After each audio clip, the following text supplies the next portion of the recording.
Today is part of International Day of People with Disability. It gives me great pleasure to welcome our guest speaker, Matt Schembri. Matt shares with us his incredible story of overcoming a life-threatening illness. It's full of highs and lows, this story, and there's something in it for everyone, whether you're looking to re-enter the workforce, whether you're overcoming a challenging time yourself personally, or perhaps you're an employer wanting to create a more inclusive workplace. There really is something here for everyone, and I'm really excited to share this conversation with you. Everyone, please welcome Matt. Matt, so thanks for making some time to have a chat with me today. So I'm really keen for you to share your journey with us. If you can tell us what led you to join ETC. How did that all come about? Sure. So, ETC sort of came in halfway to this, I guess, longer story, but it all kind of connects together. ETC, I actually came on board as a customer originally through the DES program. I was on ETC as a customer for about a little over 2 years. I guess the reasoning why I was put onto ETC, the DES program, was because I had been recovering from treatment and surgery and illness following a stage 3 diagnosis of Non-Hodgkin's CNS lymphoma, which started in my spine and was completely covering it by the time I found it, and then spread to my brain twice, which I had removed once, and then it came back. And after a dozen rounds of 3 different chemos, stem cell transplant, and 2 different surgeries, I'm now 2 years into remission. So yeah, a bit hectic, but yeah. Wow. So what was that like for you when you got that diagnosis? For being honest, I sort of prepared myself for the worst when I started to feel like things weren't going so right. It was a bit of a process getting to that point of officially being diagnosed, because I hadn't been to a doctor in over 20 years at that point. I was pretty healthy, never really had any concerns, never got sick. But I actually was kind of out of luck that I found out about it. Had a bit of a skateboard accident. I was a pretty avid skater. I still am, but yeah. I needed to, I guess I got an x-ray. Following this accident, I hit my chin and my chest on the concrete quite hard, and kind of had this migrating pain throughout my back and chest, and I thought it was from that. So I went and got that looked at. It was an x-ray, and they said everything's fine. Just keep being active. They're like, you're young and healthy, you'll be fine. Stay fit. I'm like, all right. But it got worse and worse and worse, and it got to the point where my legs were starting to get numb, and it was becoming very difficult to move. Hadn't slept for, I'd say I hadn't slept for more than 45 minutes over the period of a month, very little sleep. Started losing weight, even though I was eating a lot and I was very fit, very healthy, for the most part. And in the period before my diagnosis, over the course of a few days, went to go see a chiropractor, and he didn't want to touch me. He said something very sinister going on here. And he recommended obviously getting a scan, like an MRI or CT or PET. And even that was a bit of a mission, trying to get a scan. Had one GP refer me to a hospital for an MRI, only to get turned away from the hospital after being in the emergency room waiting for several hours. And then, symptoms were increasingly becoming worse during that time as well. So, I got turned away from the hospital. I had to go home empty-handed, no medication, no scans or anything like that. Woke up the next day and very, very hard to walk. I was being held up with a broomstick, just out of just trying to figure it out, trying to get some answers, But thankfully our chiropractor, he had managed to call someone, a radiologist, to book in an MRI for me privately. And so we had to get that done that afternoon. And by the time I got there to try to get down on that bed, I needed help. And I, getting back into the car, I think at that point I realized there was something seriously going on, because I had an old 80-year-old man help me into the car. He must have seen how much I was struggling. So it was a bit of a moment realizing, okay, some serious going on here. But the next day I woke up completely paralyzed from the chest down. So that was fun. And then we had to wait for the radiologist to call us back that morning. And just for him to tell me, you've got to send me the scans. I take a look at the scans. You've got metastatic cancer through your whole spine. And he was explaining I had spinal cord compression from a tumor in my back that was crushing my vertebrae, putting pressure on the spinal cord, and that's why I wasn't able to move anymore. My organs were shutting down. He's like, you'll be dead in 48 hours. So go to the emergency room immediately. You need surgery. Yeah. Wow. So how old are you when you're told this and that you've got 48 hours to live? I was 29. Yeah. And it was wow. It was I was very, it's pretty common with like young people that are quite healthy to still get diagnosed with something fatal or, serious like this. Usually feels like it's coming out of left field, out of nowhere. But so I was 29, and there was a long road ahead from then on. Yeah. So you go in for surgery, and what happens? What happens next? So I'm waiting in a holding room in the emergency department for 11 hours still. The clock's ticking. And I have all these different nurses and doctors and specialists coming in to give me all sorts of information. And at that point, I'd sort of, once I had clear answers, I was fine mentally. I thought, okay, we know how to deal with this. And I sort of realized that it was kind of up to me and how I,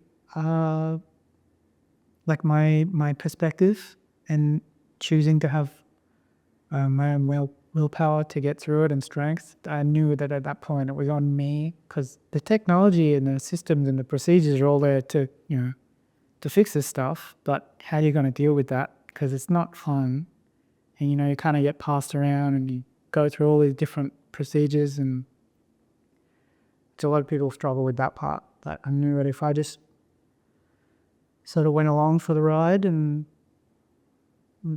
figured out, you're in pretty good hands a lot of the time. So, within 12 hours, I went under for a laminectomy, spinal decompression. I got 4 big bolts in my back now for life. So that'll stop that from happening in that particular place again, hopefully. But they did brief me on having to do chemotherapy prior to surgery. They told me that that's the plan. They sort of laid out a 3-month minimum planned for me, which included surgery, rehabilitation, as well as treatment, and all the different things you kind of have to go through when you get put into a system like this. So, yeah, you just buckle up. So you mentioned it was your attitude that you drew on this reserve, that this is up to me to fight this. And Yeah. how did you do that? How did you, was it your upbringing, or what was it that gave you that fighting spirit, I suppose? Well, I've always kind of, I guess, been pretty like easygoing in a lot of ways. Sort of not really a stress head. And like people throw words like cancer around, and it's like a stigma. It's like taboo, and it's really scary. But it was interesting watching how everybody else reacted to it rather than me. And I remember, sometimes I'd be attending appointments and quite a few of my family members might be in the room, and everybody's really struggling emotionally to handle it. And I just thought, well, if someone in this room is going to sort of stay calm, it's got to be me, because if they see that I'm doing all right and handling it, then that might be what helps everybody else get through it. And that did help. And immediately after coming out of the first surgery, I got put into a share room in Westmead Hospital in Sydney. And it was like walking into absolute chaos. There were people screaming in pain and swearing, and just, it was a bit of a nightmare. And I thought, geez, how am I going to get a moment's rest in here? That's all I needed at that point, was just a bit of sleep and. And within a couple of days, I found that I could actually calm down the other patients as well by just sharing, I guess, my perspective. And I got my dad to come and bring my guitar in so I could play for everybody, and ended up being sort of like a little bit of a little family in there. Like, we all sort of went our separate ways after a few weeks and had like a little party in the room there with the four of us and some of the staff, and you just try to have fun, even if it's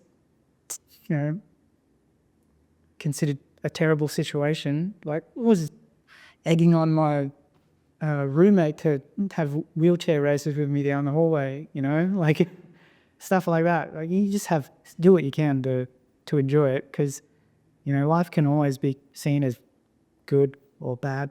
And if you just keep looking for the good stuff, like, you can make anything fun, and that really helps, And I think a lot of people, when I've seen it, can really spiral when they're going through something serious, make it a lot worse for themselves too. So yeah, whether that means surrounding yourself with the right kind of people or giving yourself the right kind of mindset, that is like the make or break, I think. That'll get you through it. Yeah, that's incredible, that having that attitude at possibly the worst time in your young life to rise above that. So admirable. So tell me, what did the recovery look like for you? You'd had surgery. Was it smooth sailing after that? What happened after you'd had that surgery? It was a pretty long process. So immediately after surgery, I was sort of in the recovery ward for a couple of nights. That was, I've never been in a hospital really before at that point. And so that was a nice experience, very dark and quiet. And you feel like, oh, this is all right. I could handle this for a little bit. And then you get taken to the shared ward, and it's a whole other experience. But it's non-stop. Anybody that's, had to stay in hospital for anything, it is constant. You've got doctors, nurses, specialists, like lots of noises going on, a lot of stress. And in my case, we were trying to get my legs moving again. And so more than once a day, you'd have people coming in, doing different tests to see if my toes are wiggling and if I can feel things. We had occupational therapists coming in, and I had rehabilitation I had to do, and the whole kit and caboodle really. You've got nutritionists and dietitians or whatever it is, and you've got the hematologists, and then the orthopedics as well for the surgery. Like, yeah, you're lucky to get any sort of sleep, and then you kind of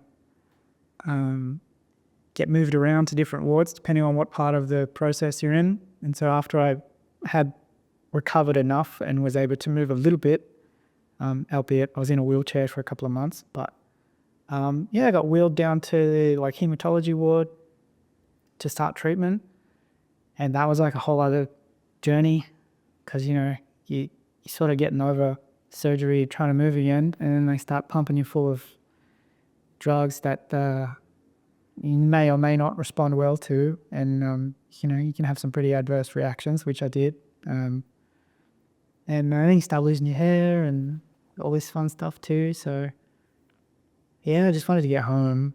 I knew that I would start to heal better if I was just at home rather than being in a hospital.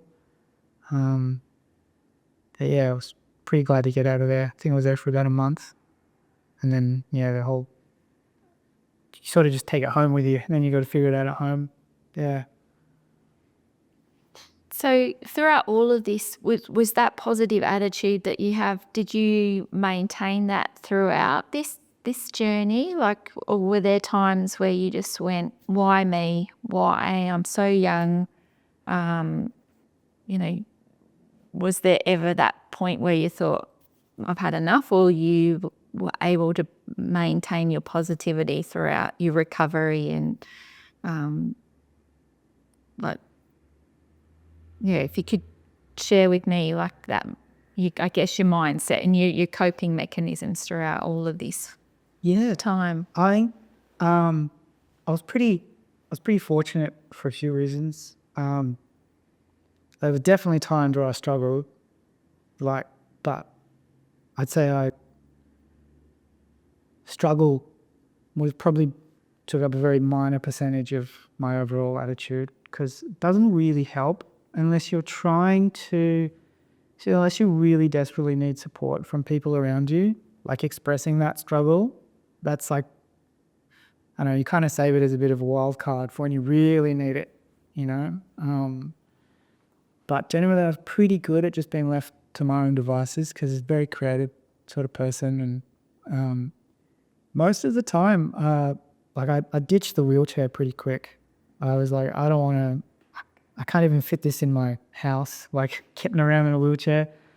So I just thought I'll, upgraded to a walker, which at least I was able to move around the house with. But I was really determined, I didn't care as much about walking as I did, I'm like, if I can walk again by my 30th birthday, I'll be stoked, So this was probably like a 4-month gap between diagnosis and my birthday was coming up. And then I'm like, that'll be great, but I'm really keen to get back on the skateboard again. I'm like, if I focus on getting back on the board, then everything else will be fine. And I did things very privately. I didn't necessarily refuse help, but I just knew how I wanted to do things, my own way. I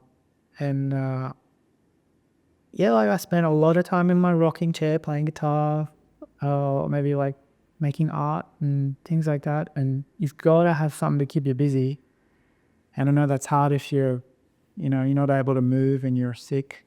You need a lot of help in some cases. And some people, I guess, it's easy to fall into that sort of pit of despair. But never was I like, why me? Or, I'm so young. Or if anything, I kind of felt like I was faced with two choices or two perspectives the whole time. One was to look at everything I had achieved up until that point in my life. And because I'd done quite a lot for someone of my age, and I'd just come off the back of having, had my own business, which I was, always wanted. And I could easily look at my life up until that point and say, you've done enough. Look, if this is your, this is your way out, this is how it ends. Like, you can look back and be like, damn, I've done a lot, Or you can look at it and be like, oh, but there's actually heaps I want to do.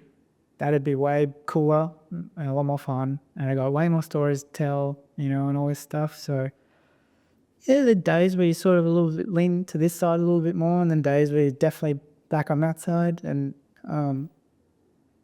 so that could be a struggle. Yeah, some people probably go through that too, and I think if you stay in the negative mindset or that, that mindset of finality for too long, that's probably the path you end up steering towards.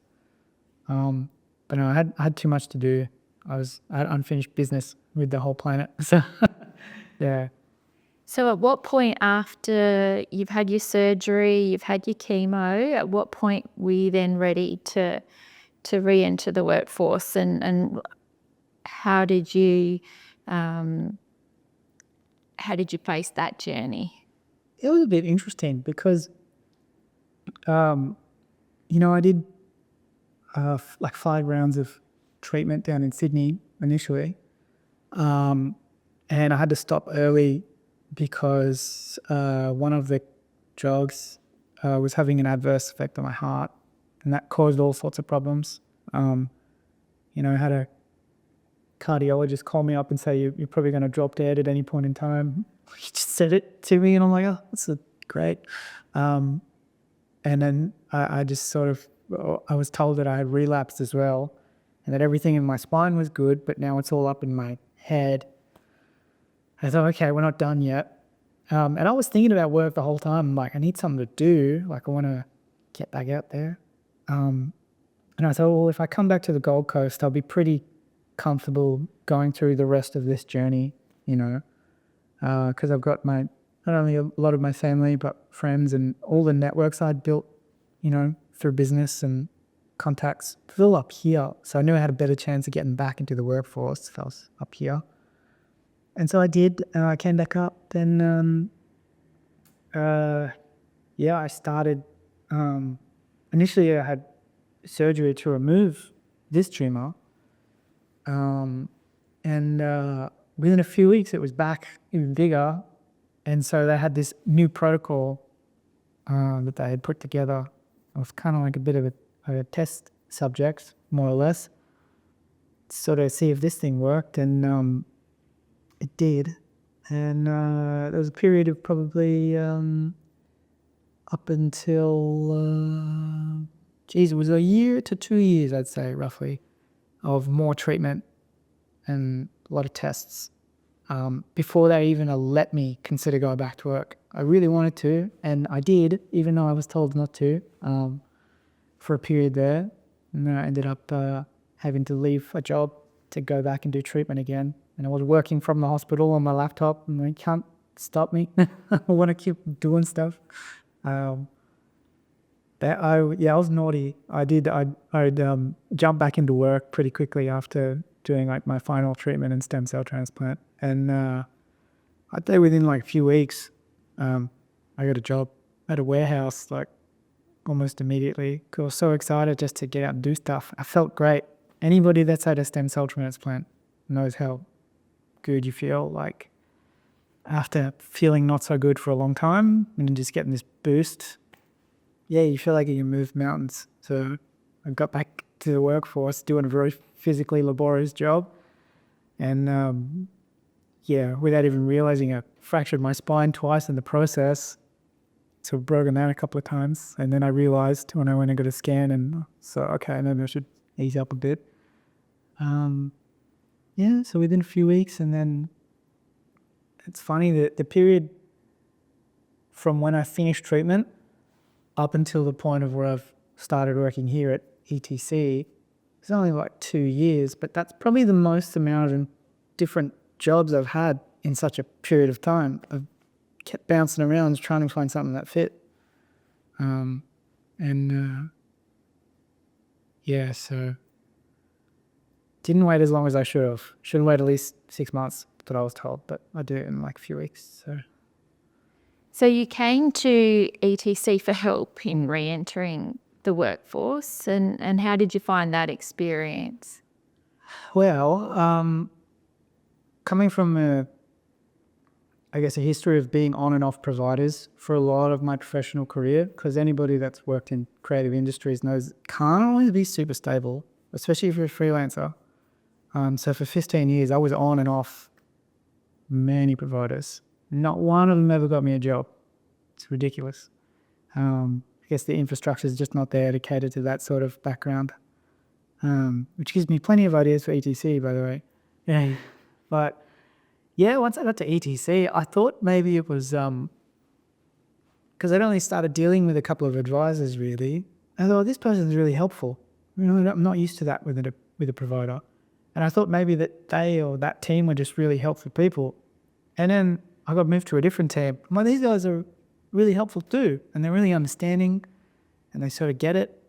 Oh, this is cool. And then, I was bouncing around between a couple of different jobs and they were really supportive the whole time.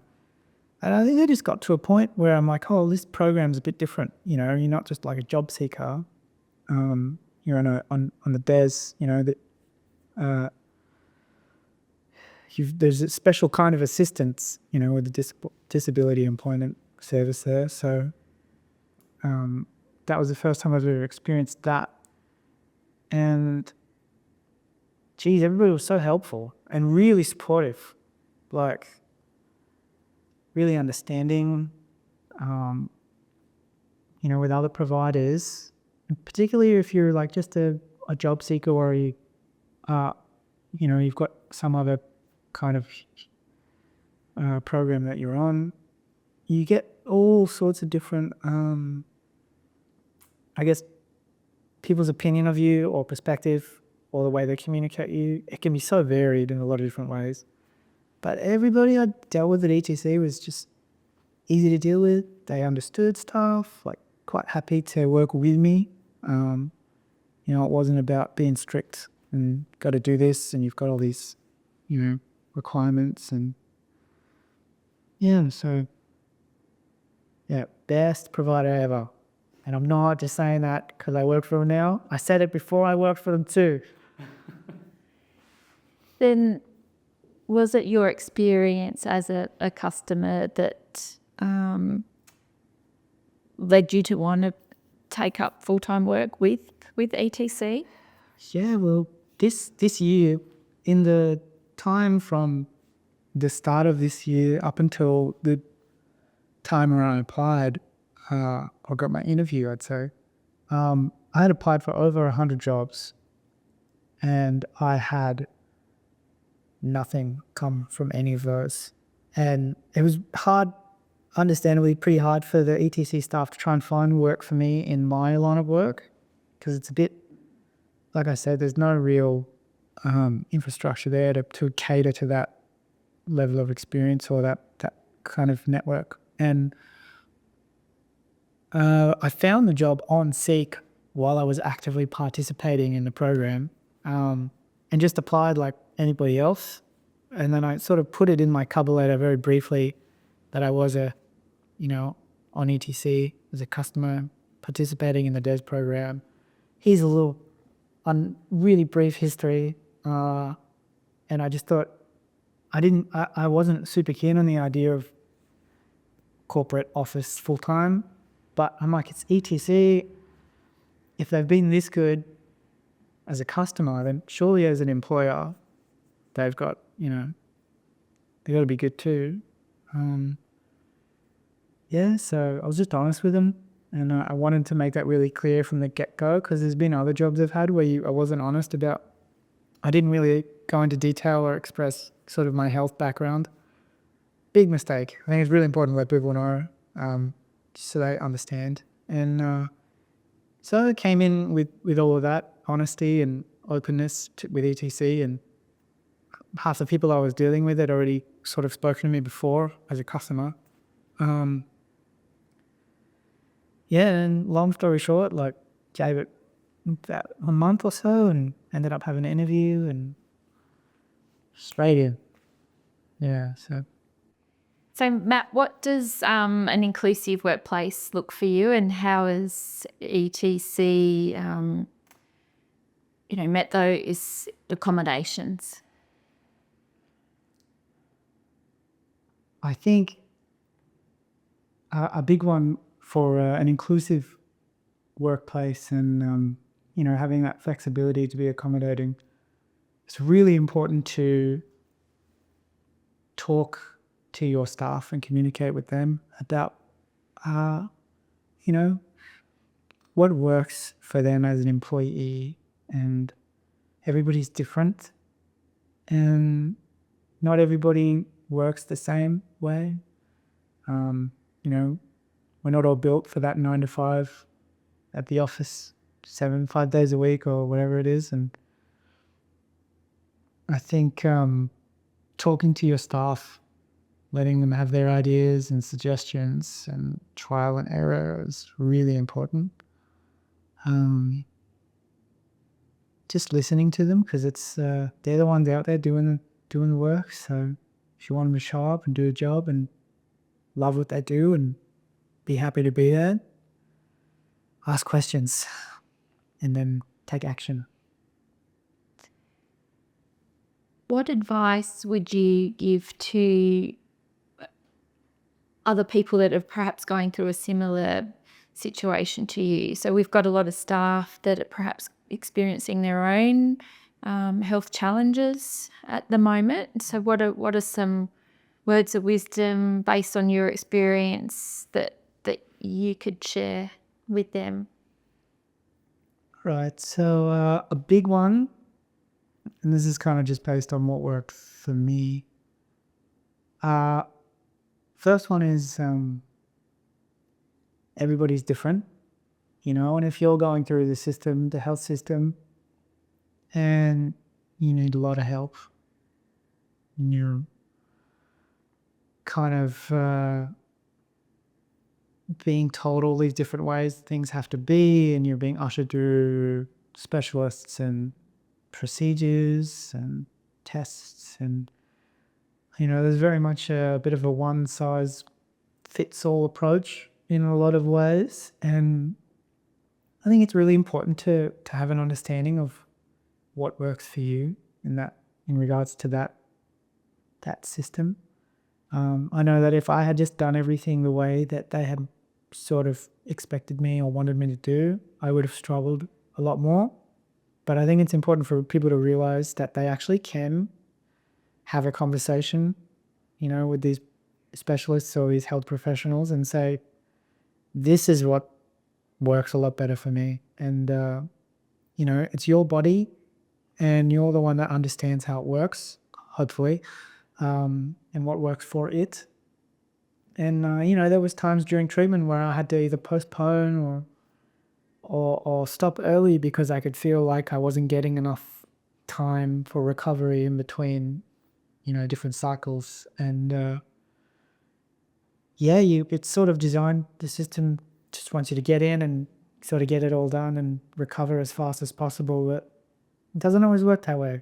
And I've seen people struggle really hard without understanding what the medication does or what it's for. And I don't feel bad about being a pain with you doctors and your nurses and really going through the nitty-gritty of all this. I know it feels like you get rushed through your appointments and you have like 20 seconds to ask questions, but do your research, ask questions, and put your foot down when you're not happy, because it's at the end of the day, you're the one that's either going to make it through that process or not. So how badly do you want to get to the other side?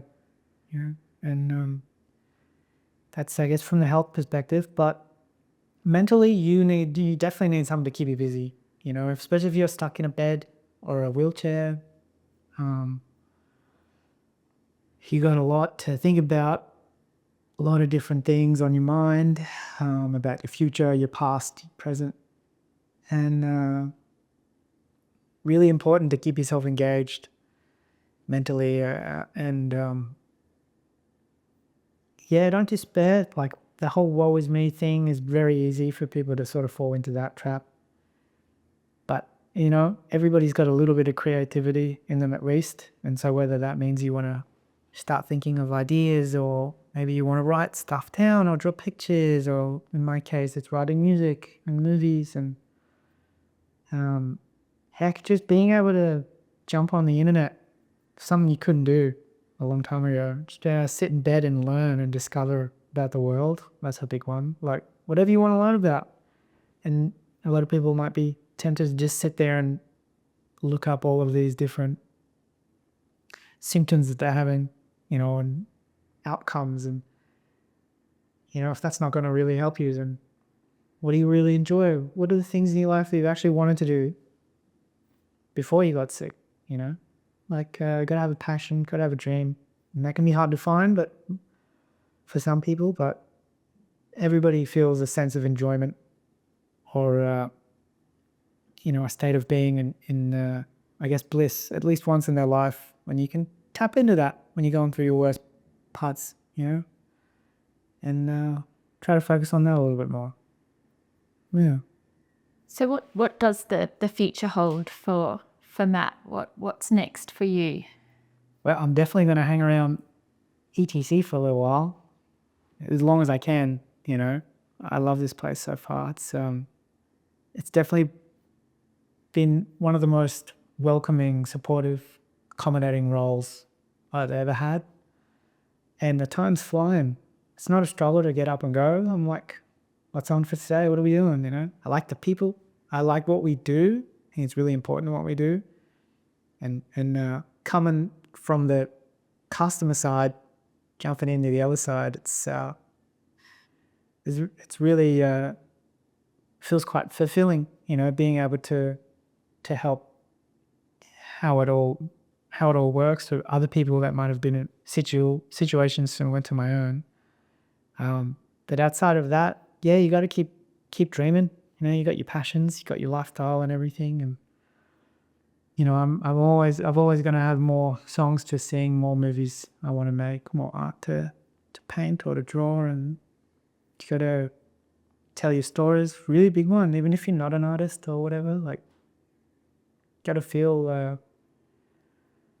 It really helps when you feel understood, and whatever that looks like, and however you want to find what that means. You know, like mine's making movies, so you know, I'm never stopped writing and developing for movies and music while I was going through treatment. Like, that was what kept me going. And now that I'm out of treatment, it's like, well, I might as well make these things. You know, if I've spent all this time writing about it and developing it, it's like, not what's stopping me. I might as well.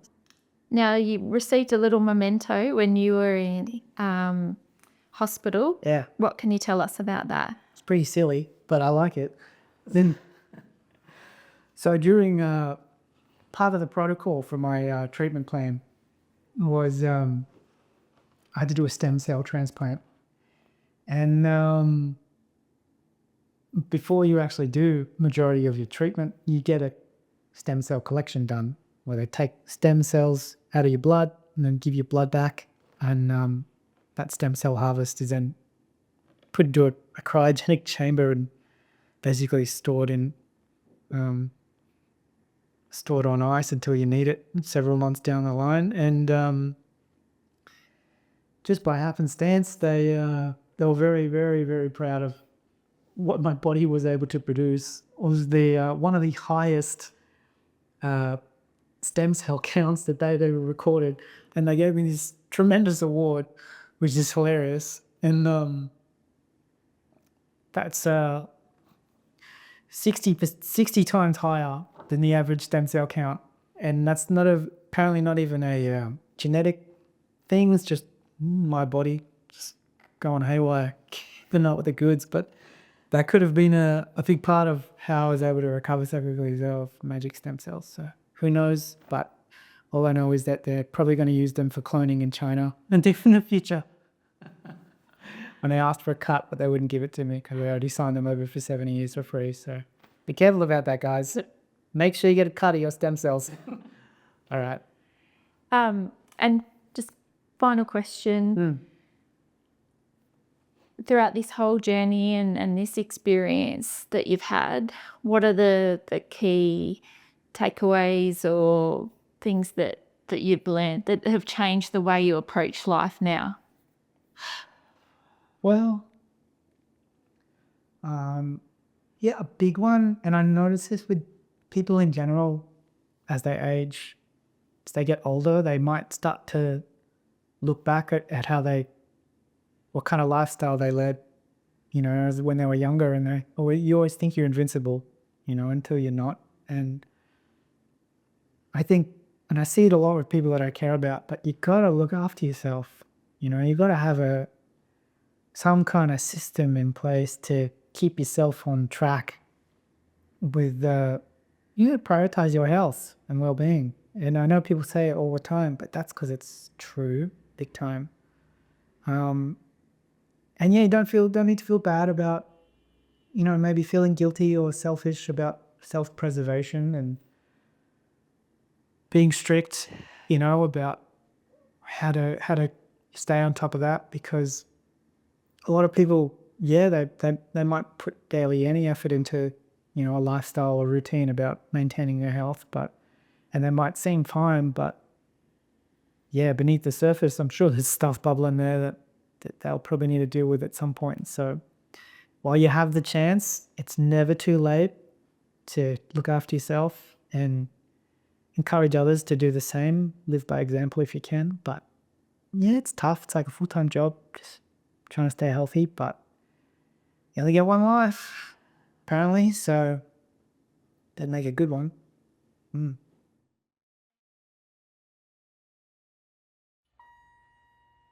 Action.